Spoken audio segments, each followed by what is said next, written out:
Did you know that Kadabra, the middle stage psychic Pokemon that evolves from Abra and evolves into Alakazam, mysteriously vanished from the Pokemon trading card game for nearly 2 decades? Well, it wasn't magic, it was a legal battle. Cut to a photo of Uri Geller. In the early 2000s, there was an illusionist named Uri Geller. Well, he sued Nintendo, claiming that Kadabra was based on him without his permission. He pointed to Kadabra's Japanese name, Yungere, which kinda sounds like Uri Geller, and the fact that the character uses a bent spoon, which would be a nod to his famous spoon-bending routine. Now personally, before this controversy, I had never heard of him, but then again, I was just a child, so maybe he was a lot more famous than I give him credit for. So the reason why he got so upset is because Kadabra is portrayed as a psychic Pokemon with hypnotic powers, and it has a somewhat sinister expression.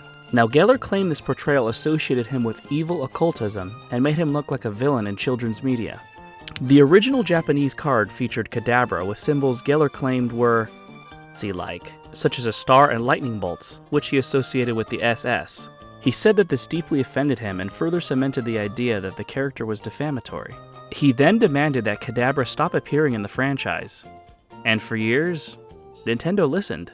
From 2003 on, Kadabra was completely absent from the Pokemon TCG. But in 2020, Geller had a change of heart. He publicly apologized and gave Nintendo permission to bring Kadabra back, even saying that he was a fan of the game. He even kind of made a joke saying that maybe the Kadabra cards will be rarer now and that he's to thank for it.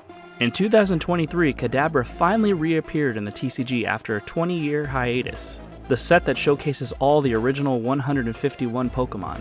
Could you imagine if they released this set and Kadabra was still the only card not printed? Personally, I can understand where he's coming from. And the fact that Nintendo just complied with his demand to remove Kadabra for 20 years kind of proves that they did use his likeness without permission, and that they knew they were in the wrong.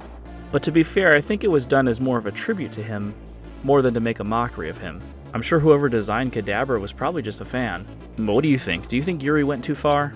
Leave a comment down below. And if you like videos like this talking about Pokemon, then subscribe.